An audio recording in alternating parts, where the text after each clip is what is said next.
Jadi sebetulnya balik lagi ya Bu ya, kalau misalnya kita mau rebalancing portofolio, itu kembali lagi melihat ke masing-masing dari kita sendiri ini gitu. Karena itu tadi gitu, ada faktor psikologisnya dan sebenarnya kan ya pasar saham juga ya sebetulnya kan dipengaruhi faktor psikologis ya Bu ya gitu. Pasti, pasti. Jadi dengan kita punya para risk taker di luar sana, mungkin sebenarnya mereka membuat pasar saham ini terus bergerak dengan dinamis. Iyalah, seperti itu kira-kira Mbak. Jadi Oke. nggak bisa terus harus 100% terus dirubah portofolio. Rasanya mereka nanti akan stres Ya. gitu. Ya, betul. Jadi ini sebetulnya balik lagi ke dengan topik One Shield IG Live yang minggu lalu. Sebetulnya back to basic.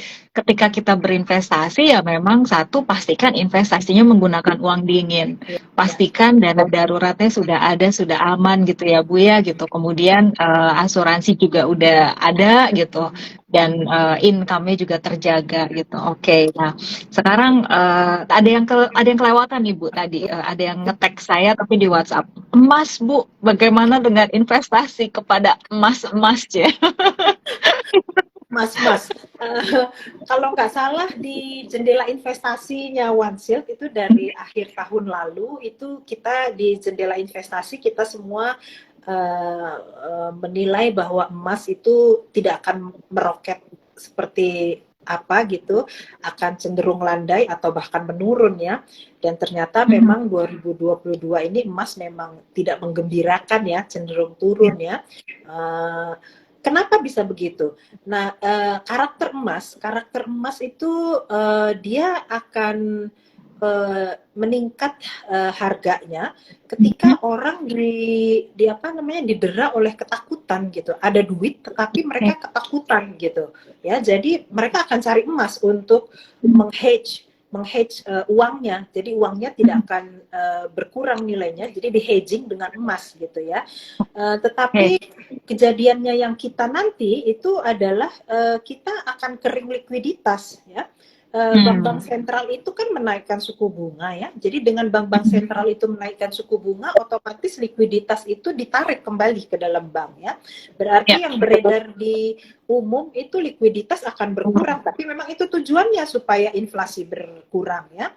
Nah kalau uangnya nggak ada, ya apa yang mau dipakai untuk beli emas gitu. Singkatnya seperti itu gampangnya. Jadi kecuali minta tidak tolong mas pacar untuk beliin emas. iya beda-beda sifat resesi atau krisisnya itu approach-nya itu bisa beda-beda. I see. Oke. Nah, jadi begitu ya Sobat One Shield. Semoga clear. Jadi tidak semua yang Sobat One Shield baca di sosial media yang ada yang bilang emas akan meroket sampai ke 1,6 juta per gram gitu. Nah, belum tentu. Terus pantau market. Itu Oke. pasti lagi Nah, jualan emas kali itu. mungkin, tapi itu kayaknya lagi satu kayak mungkin karena ini kali ya Bu ya kalau zaman dulu itu kan kita kalau berbicara konten memang kita menulis apa yang kita tahu, apa yang kita pelajari, apa yang kita alami gitu kan. Tapi sekarang itu kan untuk bikin konten sudah ada AI. Jadi banyak website di luar sana yang menyediakan kita cuma tinggal ketik topiknya terus langsung keluar Ya, paragrafnya. Jadi kayaknya ya, mungkin banyak akun itu sama mungkin pakai ya, AI-nya gitu. Jadi satu ya, keluar ini, lain keluarnya itu juga gitu. ya, ya. Gitu. Oke. Nah, sekarang selanjutnya nih Bu, kita mungkin ambil contoh dari tahun 2008 ya Bu ya. Waktu itu kan Indonesia sebetulnya lumayan cepat, bahkan mungkin kalau untuk masyarakat yang tidak berkecimpung di dunia keuangan, tidak menggunakan falas sebagai transaksi, tidak liburan ke luar negeri, kayaknya nggak ngeh juga gitu kalau tahun tersebut sebetulnya ada resesi. Selain dari harga kebutuhan pokok yang mungkin sempat naik gitu kan. Nah, eee, kalau ngelihat dari pengalaman 2008 itu gitu ya, aset apa yang anti resesi sebetulnya, Bu? Kalau 2008 dulu yang paling anjlok nilainya itu properti dan Hmm, saham. Kalau dulu itu yang paling anjlok nilainya. Jadi itu yap, turunnya betul-betul deras. Padahal ekonomi mhm, kita biasa-biasa aja waktu itu. Kalau sekarang kan kita agak-agak cemas juga ya. Nanti kalau nggak ada yang beli batu ya, bara, terus uang kita dari mana gitu kan. Kalau dulu itu betul, nggak ada kecemasan seperti itu. Tapi eh, harga rumah terjun bebas, terus udah gitu harga saham apalagi. Oh, tetapi pada waktu itu 2008 saya ingat yang membuat ekonomi itu betul-betul down itu karena kebanyakan orang dulu itu ngutang pakai US dollar. Ah, Mm-mm. I see. US Ya, dollar, mereka betul ngutang berarti. pakai US dollar. Ya, jadi untuk nutupin utangnya yang tiba-tiba jadi banyak karena Nilai rupiahnya melemah gitu, tukarnya melemah. ya, dia jadi harus jual murah aset-asetnya gitu. Tapi pada waktu itu blessing buat saya karena saya juga menikmati keuntungan gede dari saham-saham yang berjatuhan itu. Properti sih saya nggak suka properti. Tapi kalau saham saya suka karena menurut saya itu gampang, mau kita eksekusi tinggal pencet-pencet jadi gitu ya. Kalau rumah, waduh susah kalau mau jual, belum lagi PBB-nya, belum lagi cleaning lah, macam-macam urusannya. Mau beli juga susah, Bu. Kadang menarik di Indonesia itu kita sudah telepon tanya harga, terus yang angkat telepon jawabnya sebentar ya Bu, saya ini tanya saudara-saudara saya dulu rumahnya mau dijual di harga berapa. Wah, oke, properti warisan nih berarti. Uh-uh. Kan sebetulnya kalau mau jual warisan juga semuanya harus sudah punya angka toh sebelum pasang pengumuman jual. Betul. Oke. Nah, mari kita sapa Sobat One Shield dulu. Sobat One Shield gimana nih?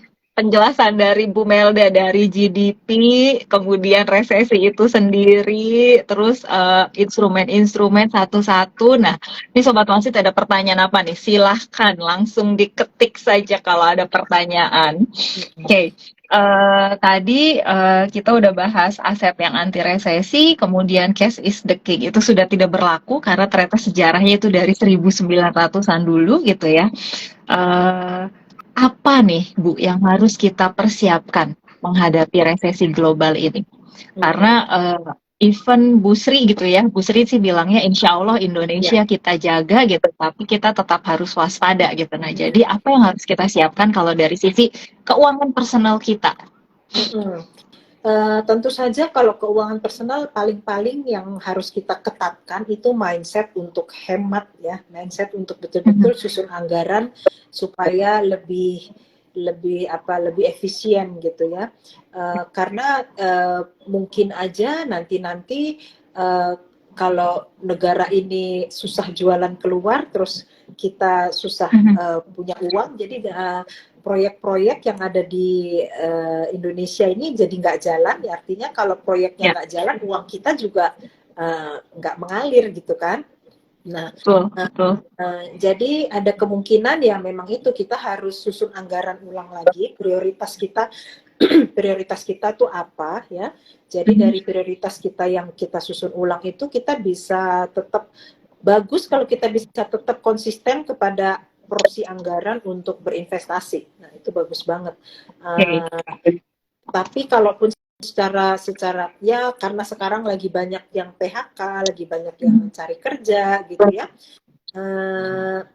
Kalau memang secara realistis itu untuk berinvestasi masih belum memungkinkan sih, ya nggak apa-apa dulu lah ya. Nanti juga ada waktunya kita akan ada income lebih besar, mungkin nanti kita bisa nutupin nih ya beberapa periode yang kita nggak bisa berinvestasi ini, ke depan nanti bisa kita tutup gitu, bisa kita tambahin gitu ya.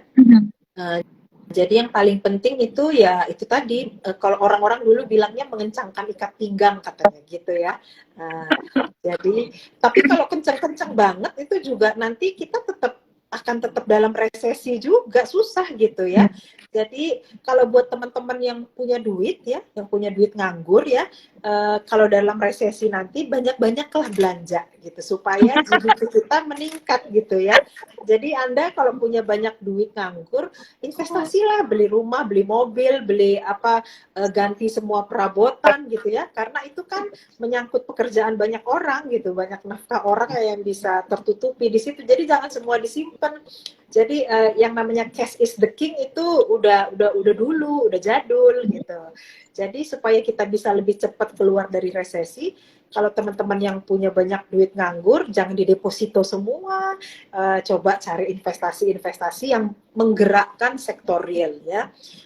Apakah itu investasi misalnya teman-teman beli franchise ya, kalau beli franchise itu kan apa namanya, menggerakkan ekonomi real ya. Ada Ya, betul. betul-betul tenaga kerja yang yang di hire, terus Ya. ada transaksi perdagangan yang terjadi, jual beli, apalah the crepes kayak apa kok gitu ya, kue-kue apa, Ayam sosis-sosis goreng. apa. Nah, Ya kayaknya gitu. orang Indonesia kan demennya gorengan ya Bu ya. Jadi apapun yang digoreng kayaknya laku gitu. Nah itu, jadi ya kalau punya banyak duit jangan disimpan semua ya. Coba-cobalah untuk diinvestasi, bukan untuk dikonsumtifkan, bukan juga. Kalau Ya, konsumtif itu kan tidak ada nilai tambahnya ya. Tapi kalau betul. diinvestasikan itu kan ada nilai tambahnya buat orang yang menerima juga, buat industri di sektor tersebut gitu. Oke. Jadi kalau aku boleh simpulkan berarti sebetulnya nih teman-teman Sobat One Shield kalau memang ekonominya mungkin masuk middle class ke atas ya Bu ya dari middle lah middle class di Indonesia tuh kurang lebih pendapatan sebulan sekitar 13 jutaan kalau saya nggak salah. Nah itu harusnya sih tetap bisa masuk. Jadi yang diketatkan itu adalah konsumsi gitu Yang ya. tidak Jadi penting konsumsinya yang sandang pangan papan saja yang tidak penting dipotong, tapi investasinya tetap untuk porsi investasi. Kemudian yang kedua, pilihan investasinya bisa dicoba untuk masuk ke kayak franchise tadi gitu. Kenapa? Karena itu langsung menggerakkan sektor ekonomi realnya.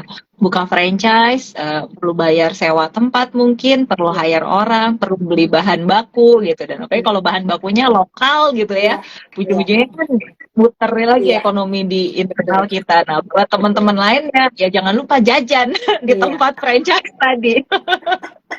Ya, betul, betul, betul.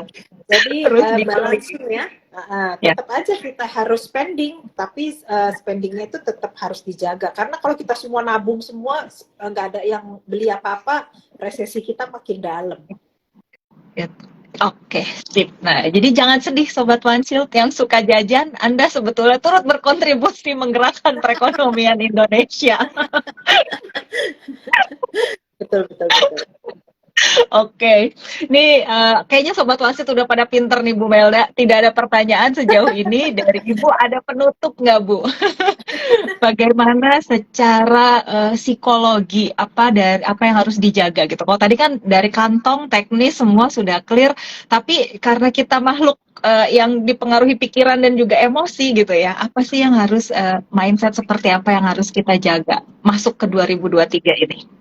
Ya, tentu saja pertama-tama itu mindset yang tetap positif ya. Dalam Hmm. situasi apapun kita tetap harus positive thinking gitu. Ya. Karena kalau kita berpositive thinking, hal-hal yang bermasalah pun jadi masalah yang lebih mudah terlihatnya. Kalau kita emosi, kita sebel gitu, semuanya akan jadi semakin beban, toh. Nah, Mhm. jadi lebih baik seperti itu. Terus sudah gitu tetap stick pada tujuan jangka panjang kita mau ngapain gitu. Apakah kita mau mempersiapkan untuk kita pensiun, ataukah kita mau mempersiapkan untuk anak-anak sekolah, tetap Mhm. fokus di situ.